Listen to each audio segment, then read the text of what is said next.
even though the border is quite 50-50, and it does depend quite heavily on the bans as well, which is going to be a big crux of all of this, I would say that PACT, I've got a lot to prove here, and the attack is going to be pretty hard for them to pull off.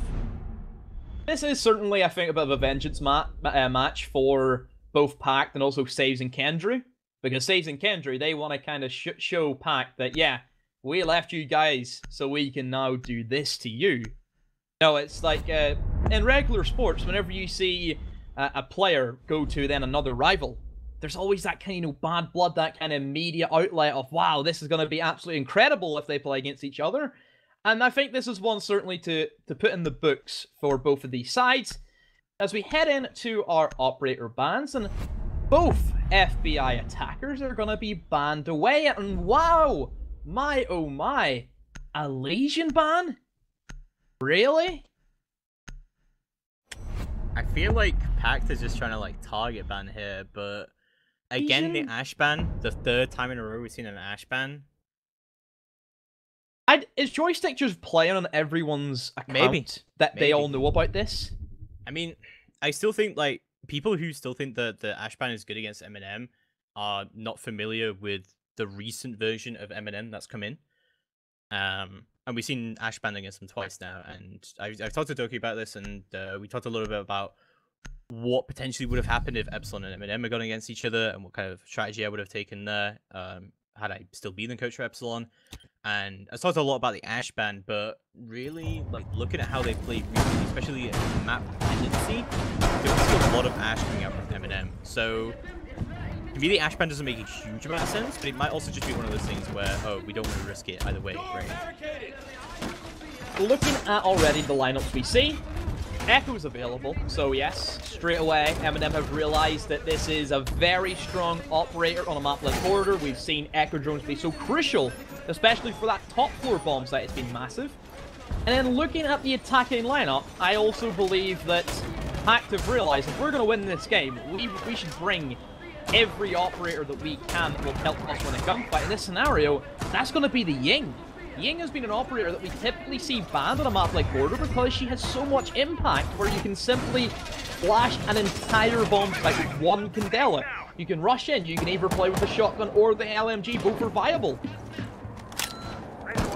Yeah, no, I definitely agree. Ying is a super powerful operator. I think PACT also have a big opportunity here to kind of act in a very weird sense. Like, maybe they don't have the advantage here, maybe they don't have a strat-heavy approach as MnM do, but they do have that advantage where they can try and change up things quite easily. You know, they can move from attack to attack, they can constantly adapt and be on the move. When you are playing in a team like MnM, you're going to have very few set strategies, and there's going to be a lot that you don't want to reveal as well. So I think MnM are going to be kind of, I don't know, compressed in that format, where they're not going to be wanting to do everything, right? Especially on a map like Border, which is like one of their best maps. At this stage, PACT should really be going into this match thinking we have nothing to lose. They're already down in the dirt. What's the worst of these guys just playing absolutely weird, you know, crazy, not their natural playstyle?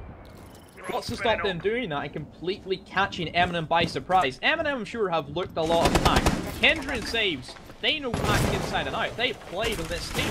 Saves was playing for this team only a month ago. Yeah.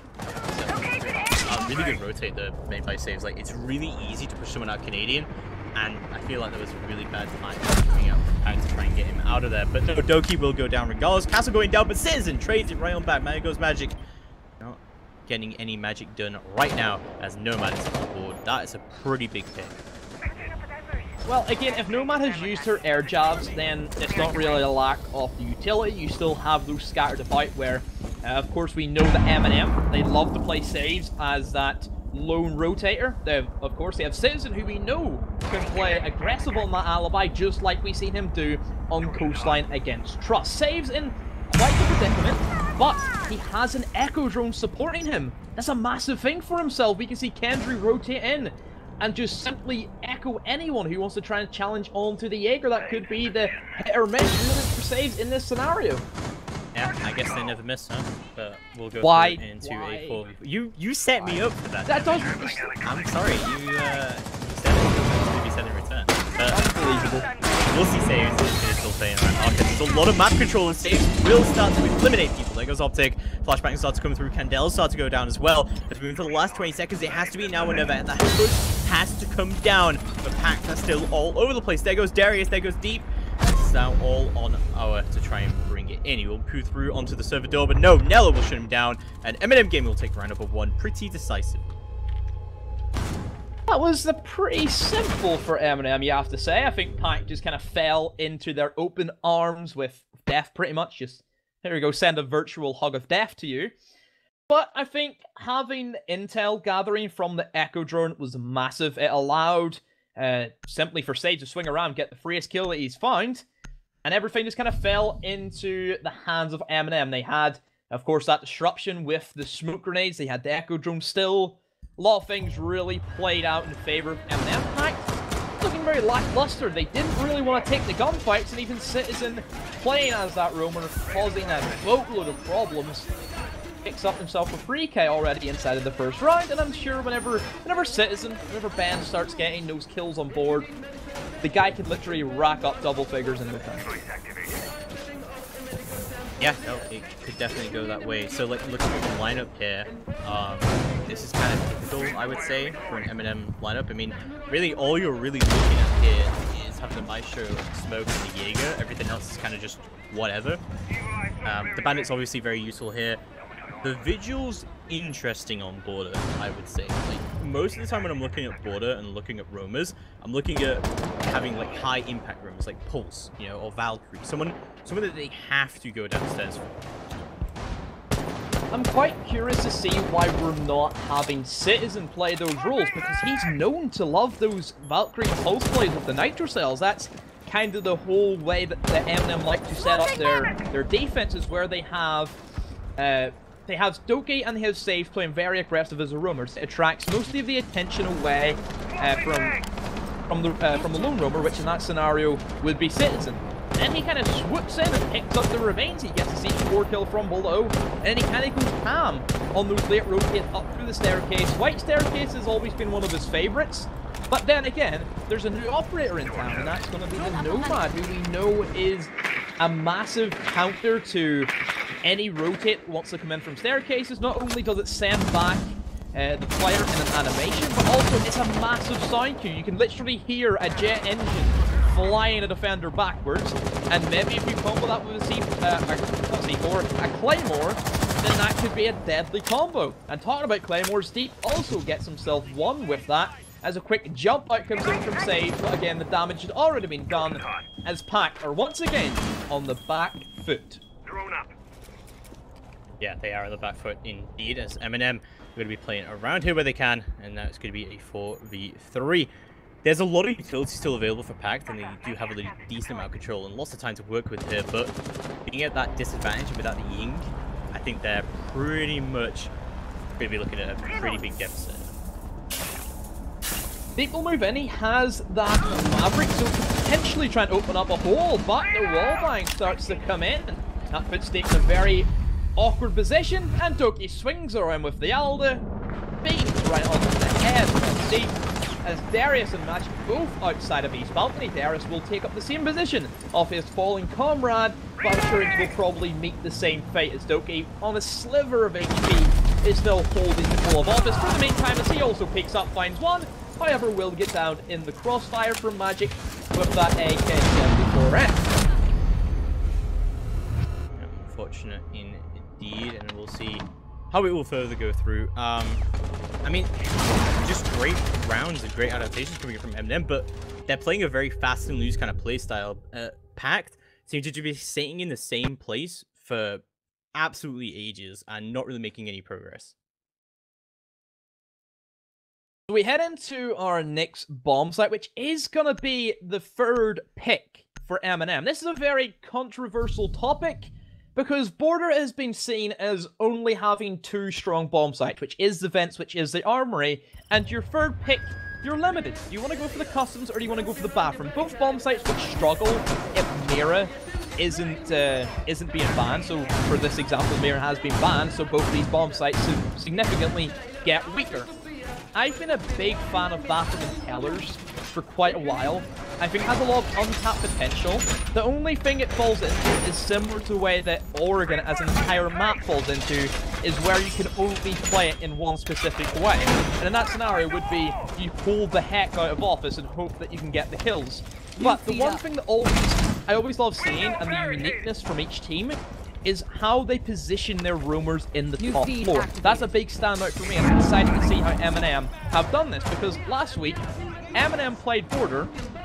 I believe it was, against Vitality, I believe they played. And there was times in Bathroom and Tellers where they didn't have a clue how to attack, simply because Vitality were positioning themselves very unique, very off-meta, and it worked the charm. I think there's also like the confidence factor here, though, that, you know, MnM should be pretty confident going into this matchup, whereas against Vitality, maybe they're going to play a lot slower. So maybe we'll see that come through as well. But the fact that MnM start defense and they can do things like that, but Kendrick could just pick up an instant kill deep, that is just going to purely add into that confidence. They're going to probably win most of the defense rounds here, probably at least 40 score line. And, you know, that's a mountain already. See the positioning from MnM, they're looking to play really aggressive. Typically we see attackers want to take from Armory and work their way in through Archives, and then finally have that full frontal assault onto that top floor. In this scenario, PACT have decided to try and play themselves towards East Stairs, but this does limit themselves to be opened up by flank, and well, there we go, there comes the flank. However, Kendrick did get gunned down, but Doki's there with the refrag. However, it does still leave us inside of an even scoreline with 2-on-2. Nello and Doki against Optic and Darius. Nello still in the bomb site. As a smoke, you would expect him to not move from that position, and again, he really shouldn't, because there's no soft breach potential on the side of PACT unless we have seen some breaching charges come out, which I don't think both of them have. And Optic, he gets fallen as Doki swings on round towards that east balcony and will find the Thatcher with his pants down. Yeah, it's all down to Darius now in a 1v2 clutch situation. About 1 minute left to go on the clock. He desperately needs to find a kill here. Don't think he will realize. Oh no, he will! The pings will come out! And let's just try and go for the free fire, but won't find the kill just yet. Pings constantly coming out now. Darius will try and push up. He's got that F2 in close quarters. He will find it. Doki standing up the wrong moment and will go down first. Now a 1v1 situation. 40 seconds left to go on the clock. Pretty much no utility from both sides here, but no, Darius has a surprise switch zone. He'll try and move in that position, but he doesn't really have time to recover the diffuser. He has to go for the kill right now. Just trying to play around to the hatch, see if he can get him. Oh, you'll see him go for the quick re-peek here. You'll see the SMG-11, but Nello from below with a shotgun will go skeet shooting. It'll take him down. MnM Gaming take round number 3. And they're flawless so far. Bathroom and Tellers has always been the bomb site that is so close. You know, it really comes down to the wire 9 times out of 10. And that just shows, again, the trend where literally it can go south at any moment. I don't think I've ever seen a flawless Bathroom and Tellers defense. Have you ever seen one, James? I haven't. Not at kind of like tier 2 or tier 1 level, but yeah, no, I definitely see what you mean. Like, that it is a very open bomb site, especially with no mirror. You have to play it very, very aggressively upstairs. Yeah, which we see. Yeah, no, we did see. We see, like, huge amounts of gunfighting coming down. I mean, it was 2v2 and no one was in the site. So that just proves how aggressive you have to play that site. And as a defender, you have to be constantly getting rid of that heavy utility from attackers to make sure they can't bring it to bear later in the round. So it was a good job from MnM playing aggressively, but yeah, you're completely right. You hardly ever see that go. There's something that kind of stuck out for me for the PACT lineup. And yes, what I'm about to say, it didn't happen, but it could have, and it could have been so detrimental, was if MnM decided to bring a bandit to bandit that triple wall, this was the round where we didn't see Maverick being picked up by PACT. PACT couldn't have got inside of those walls with just the Habana and Thatcher combo, because Bandit would have been able to trick that all day of the week. So I kind of worry for PACT. It's always worrying when there's a switch on the board, when there's no mirror, because it's like, you're bringing the switch for the utility, right? I mean, sorry, in competitive, you play for utility, you don't really play for, like, frags, right? But we just talked about how great of an entry Maverick can be. Maverick brings better utility than Twitch, especially in this situation as well. No mirror on the board means your Twitch isn't really doing that much that other players can't do. So yeah, I would have loved to see a Maverick pretty much every single round here, considering the strategy that PACT seems to be going for. Dave still playing aggressive as he can inside of office, but he's just going to be lurking as the drones get sent in, and he will be finished off by Deep with that M762. Look at those air jabs, 2 of them being scattered inside of L, and 10 for the C4. No! Hello? Deep! I believe he's got down, but of course he can get picked up. Unfortunate to say the least. Yeah, Deep was already really, really low in HP, so he must have just got the very edge of that Nitro, unfortunately. But yeah, he will be able to pick himself up, but looks like he did get caked up himself. So there we go. PACT. Still a man advantage, looking pretty good, and that's a Nitro off the board as well. And this is looking pretty bad for MnM. They've lost quite a lot of their plant denial. There's no echo, of course, so they're relying quite heavily on what else they can do. But Deep is going to pick up another kill. There goes Kendrew as well. Now it's a 5v3. Darius is going to find his way into the site. Citizen will frag out onto Magic. So no man down, but she's already put down most of her air jobs, if not all of them. So it won't matter that much in terms of utility usage, like you mentioned before. Doki, however, knows that whenever the going gets tough, he runs away in that scenario, as he will rotate all the way down, and he will be playing inside of bomb site. I just love this. Oh no, the nomad, the air jumping Claymore. I think that's the first time I've seen it in competitive play. That's actually really clever how he did that as well. It's so cool. Whenever you see it work, it's just incredible. That's so horrific to deal with. Just funny. I just find it funny. Yeah. No, that's like top. That's like top feels of the week. Yeah. Top feels of the week. Start a clip showing that. Yep. But we'll see a 3v2 situation now. Not looking too good for MnM, but they do have time on their side. They have to kill the site. They also, of course, have the Clutch Master and Nello on the smoke, and they have plenty of utility available for themselves. Not too much utility left remaining on the attack, and of course, no smokes either, no Capitara or anything like that. So they can't really. They're just gonna have to try and find good fights. They're gonna have to try and play for those trades. But no, Nello gonna get caught out by Optic. It's all down to Doki. You'll find one. They know where he is. You'll find another. Oh my God, Doki could try and get the 3K, but no, Optic will take him down, and PACT will finally find their first round on the attack. Doki, good try, close, but no cigar, as unfortunately Optic swings on in, and it seems to be the saving grace for PACT anyway. But still, there's a lot of damage has already been done inside of this matchup. Those first 3 rounds being taken by MnM has really put a toll, I think, in the way MnM are playing. Just in that round, I think they were playing it a little bit sloppy. I thought they were very loose. They didn't really sloppy communicate. Was playing in the last game. Definitely. Enough of the puns. Enough of the puns, Shames. But still, MnM looking much weaker inside of that bomb site anyway. You know, Vince, the first time they played it, dominating, you could say. PACT didn't even have a shoe-in of actually taking that first round. But this time, well, I think maybe Save's getting a little bit too aggressive for his nature. And like we've talked about, for some reason, during this split, whoever gets first blood just seems to have so much more of an advantage going in to that entire round. It's really mind-boggling for me. So a lot of teams will take this kind of like hammer and anvil strategy, where you hammer at one side and then you try and push them into a flank watcher, right? PACT seem to have the hammer and hammer strategy, where they just keep hammering at one side until they get a kill, and they just keep pushing off of it. And yeah, apparently it just worked there, and it worked really well for them. I mean, it came down to a 1v1 still, and I feel like most rounds where it comes down to a 1v1, it could basically go either way, but Doki was in pretty much an unwinnable situation there at the end. So yeah, I mean, a well-deserved victory for PACT for sure. I think a lot of it came off that first initial entry, where if you're getting an entry like that, it's not getting traded, you're also getting a lot of control for it. Then the wasted Nitro came out from Kendrew, and a lot of the early game went really wrong for MnM. So we'll see how they pick it up this time. Hopefully it goes a little bit better for them, because of course, I mean, they did really, really well. It was just like really small mistakes, but as I mentioned earlier, it really does add up. Darius again on the switch. I really don't like this. Yeah, again, the mirror's not there. That's the reason why we would always see a Twitch, is because she is one of the biggest counters to your mirror window. Yes, a Bandit is also a counter, but then again, combo with a Bandit, that doesn't work out as well. Looking at the way PACT had previously played for Armory, they really attempted to heavy take control of Office. They took for East Stairs, then they just simply opened up the triple wall inside of Office and tried to walk in. That didn't work. Saves played an absolutely incredible round for himself, but this time PACT has switched up their strategy and are going to go for the more default Armory, which I think in this scenario, with the way they're playing, they don't have that same frag of potential. I think going for the much safer, open up the wall and plant strategy, should come in pretty well for themselves. Yeah, no, the box take is definitely a pretty default take, and it should be one that PACT could be familiar with, and Magic is going to pick up Doki.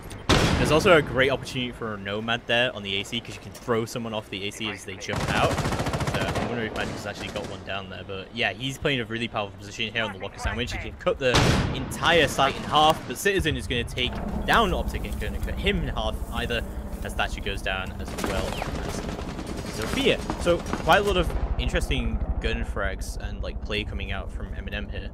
Another thing you have to keep in mind, Thatcher's dead. Those bandit charges are there to stay. Aura has no way of getting into that box. This is crucial for them, so it does come down to the gunfight, and Kendry in the prime position to get an easy kill onto Darius, but no, Saves will beat him to it. As still, Kendry has the presence in East Stairs. That means there's going to be no rotates available for PACT. So they literally have to push in through one door, which is going to be an absolute bottleneck, because there's going to be two guns aimed right for it. Kendry also has rotated himself back on, as Nello will start with the Toxic Babes, and this is just going to be running out the time. As soon as the players of PACT walk through, they will be gunned down by either Nello, by Saves, or more than likely by Citizen, as the gunfire does rattle in. 10 seconds to go. What are PACT waiting for it? Are they going to wait for them to run at them? But no, an easy cleanup from MnM like we expected, and a lockout round from MnM sends them shooting forward as they lead 4 rounds to 1. If they win this next round, MnM take the map. Like, I feel like there's no doubt about it. But a 4-2 scoreline isn't that bad. You know, it's kind of the scoreline you'd expect on a border. Look at our last match. The first half. Our last match seeing Supremacy take 5 defense on the trot, and that just kind of plays into the defense meta that we talk about so much. Yeah, definitely. So, like, 4-2 is really, really, really the kind of scoreline you need going into the second half, but at 5-1, that is a hell of a mountain to climb, and it has been a tough climb so far for PACT. I mean, they've shown pretty good domination throughout it. They don't seem to be doing anything like too kind of out there or too like unmeta, but camera activated. I don't know. What do you think is going wrong here for PACT? I think it's more about miscoordination from their side, honestly. I think it's just them actually figuring out how they want to approach it. I think they're putting operators to try and go for the frags who shouldn't be going for the frags. Like, for example, should Optic really be challenging as a Thatcher? We've seen what happened whenever Thatcher died. It was just a complete shutdown of a round for MnM. I would love to see maybe Optic switch off that role. If he's the only one who really wants to take the fight to MnM, put him on a fragging role, put him on the Maverick, I think would be a great suit for him. Also, the first time we've seen Kayad being brought by any team today, which is interesting. What do you think of Kayad on this map? Not on this map. I would agree with bringing him. And also the fact that, well, maybe because Thermite is banned, there is something to go for it, because that means that Bandit has no way of actually getting in, because as soon as it goes off, it has a longer duration. Everybody knows how that Kayad works. I think Kayad works in certain maps. Fight and Clubhouse is probably his strongest maps. On Border, I don't really think teams play for the hatches. Teams play for the destructibility from above, and hatches are just a bonus, because typically, on Events Hold, the defenders open up one of the hatches for a rotate down. So they don't know during scrims with Kayad when he first came out, it's quite easy to Kayad trick from the half wall, and do so pretty safely with like multiple ADSs and someone holding holding the angle yourself from vents. So maybe this is the strategy that's being moved through here from like Kendry's side. You can play that position pretty aggressively as well, because you have an ACOG, you have like a DMR ACOG basically. You can play that pretty aggressively. It looks like he's not going to be... He's actually running the AUG, surprisingly. Yeah, I prefer the shotgun. I literally think it is the most ridiculous gun, yet it hits like a truck. But I like it anyway. Good. Yeah, fun. It's fun. That's the whole thing. It is Siege fun. is about fun, guys. That's it. It's a game, yeah. It's just a game. Why you have to be mad? Exactly. Dave's going for a bit of a creepy strategy here as he moves all the way up. As easy he can get the kill, he does! There goes Howard, it's the Habana, it's the hard reach done. That may just be round, set, and match right there. Saves, gets a beautiful entry kill. That is just a disaster right now. Magic is also going to go down to Citizen. Some early good fights going in the favor of MnM, but Darius will strike back. There goes Saves. And now it's a 3v4 there. He's just trying to find another kill here, but he's so low on HP, he'll actually go down for it as well. Citizen being able to do a lot of work on that MPX. Is Darius, no! What? He wasn't down? He's 1 HP in a dream! Oh no, the Nomad charge gets jabbed! And there we go, Doki goes down for it. Optic takes him out. Darius on 1 HP in a dream is going to turn this into a 2v2. But we still got Nello and we still have Kendry, the 2 site players still available. So Kendry's actually been using it for the hatches, which is interesting. I still think that in this scenario, you have Nello who can play up close and personal with the shotgun and such tactics. It's really going to go... It literally depends on if Kendry throws this round. If Kendry somehow just gives away a kill, then this could be potential. But, as you can see, PACT is funneling into a complete choke point being added into by Kendry and by Nello. Darius, 1 HP and a dream, but Kendry is there to shut down his old teammate. And MnM, a convincing first half, 5 rounds to 1. The thing I was really concerned about there is that Darius is 1 HP and there's a smoke still on the board. Yeah, that's what I thought. Yeah, so like, I really don't see how you, unless you do something absolutely incredible, I don't see how you win that scenario. But yeah, they just got absolutely slaughtered there. And again, I think a lot of this game has just come down to that really early gunfighting. One thing I do want to point out, so at the moment, 6 picking isn't allowed due to some technical issues, but you know, that kind of does remove a layer of strategy, but it kind of adds in another layer where you can kind of just like forget about that whole area of the game and you can take like a complete surprise lineup and you can completely change around what you can do on your defenses. MnM kind of took advantage of the fact that they brought the Kaid and they, you know, they never brought the Kaid. No one's brought Kaid today. And that's kind of a complete change of the strategy. Although if you don't know what they're going to bring, you can't really react to. You can only react to what they've done in previous rounds. But we haven't seen that much adaptation from PACT. We've seen them bring almost the same effect every time. Do you think we're going to see something similar from MnM? Well, looking at it, I never really knew MnM as a team who would bring operators that would distinctly give them a massive advantage going into a gunfight. This is the first time I think I've ever seen MnM bring a Ying. So, this kind of tells me that MnM are just going to just rush straight in and just do the business. They want to get this game over and done with. They know that PACT are ripe for the picking. And certainly if Nello can get those Candelas in, then it will cause complete mayhem.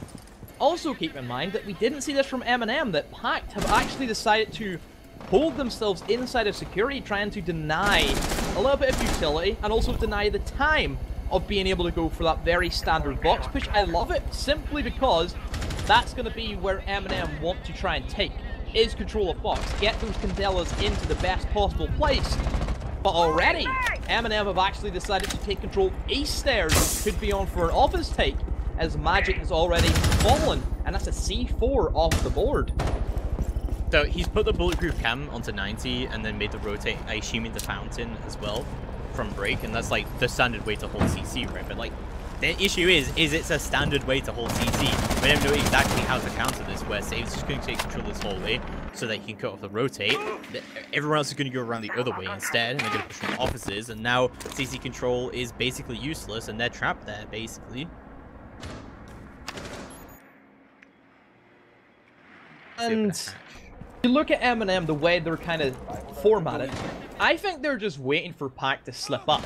That's how I look at MnM. They're taking it very slow, and especially whenever they're bringing operators like Ying, and you would kind of think, oh, Ying, that's going to be quick push, quick rush. Whenever you see an opening, you will just try and play around those Candelas. But no, they're waiting for PACT to get a little bit agitated, and especially whenever PACT know they're behind, they're going to want to try and look for kills to try and get themselves back up some morale. But Staves, I believe, swung in through Sandwich, and he picks up 2 easy kills, and Citizen also found order. It's down to Optic, who'd previously been inside of security, and he's went for a rotate. A 1 versus 5. This is complete shutdown from MnM. Double from Optic out of nowhere, but really in the long run, how much is that going to come into play? Not a whole lot. The future has been planted. Saves Kendra and Nello still alive for themselves. Doki and Citizen getting a little bit carried away, but that's what you expect from those two anyway. Optic down to no HP, and Save will put the final nail in the coffin, and that puts MnM at match point. Very quick match indeed, James, compared to what we've already seen tonight. And MnM are just so confident here. I mean, you can tell, like, as you said, they hardly ever bring Ying. They don't really rush that much, but MnM, they see the opportunity, they just go for it. They're very, very confident in their gun skill. We already saw that from how well they were doing in their defense gun skill. So, yeah, I like the Ella, honestly, from PACT that's being brought out. I think that Ella is an insanely good counter to Ying. Yeah, that's the thing about Ella. She's in quite... I think she's been in an awkward spot for so long. She used to be the best operator on the game. She had a Scorpion Eagle with no recoil, had 51 bullets in the mag, along with 4 concussion mines. Just pretty much untouchable. Also, she had impacts as well, let's keep in mind, so she had roaming potential. But since those changes, she's kind of fell off. The Scorpion's nowhere near what it used to be. Still does damage in no CQB, but on a map like Border, where there is a lot of medium gunfights, and it's a medium-sized map at the end of the day, you're going to be fighting in towards those L corridors. You're going to be fighting from one side of A to the other side of B. And that's where Ella really isn't that strong. But maybe if they play her right, which inside of Office, you have a lot of flexibility. You can go for a quick jump out into someone at triple wall. You can try and challenge at double door. There's options here for Ella, but I still think that MnM just have too much going for them to let this lead slip anyway. I think she's become much more of a anti-rush operator. Rather Yeah. than a heavy She's like trapped. that. She's trapped operator. That's what you're expecting. Yeah, but like, think about it this way. Ying relies so heavily on momentum, and she goes in there, she throws all her candelas, she tries to jump through the site, but oh, she's just been L'd, oh, she's run out of momentum, now she can't capitalize on that space she's just got. But wow! The smoke is already off the board. How does that happen? That's a massive pick coming through. But Optic will strike back. Nella goes down. And that's the Ying off the board. So 2 insanely huge picks coming off from both sides here. As Save's going to go down. He's trying to push up Metal, but instantly traded by Kendra and Citizen getting kills of their own. Magic finds one of the headshot from the Ella. Now it's a 2v2. Kendra trying to plant the diffuser. Optic has control of Metal Stairs, trying to rotate all the way in. The Ella might start to come through, but Doggy is going to shut down Optic. He's going to leave Magic in a 1v2. Nades come through, but doesn't find his mark just yet. The 3 guys come through from Magic, just mind finding Doki, but instantly traded up by Kendra, and MnM blows out the match. Decisive 7-1. Huh? They just walked in the bomb site and With killed no everybody. candelas. What was that? That was so weird. That was a 1-minute round. That was incredible. Literally, MnM just seen, oh look, free real estate. Yeah, that's and it. The bad thing about that is that PACT knew that there was going to be a rush because they brought the Ella. I really don't think there's any other reason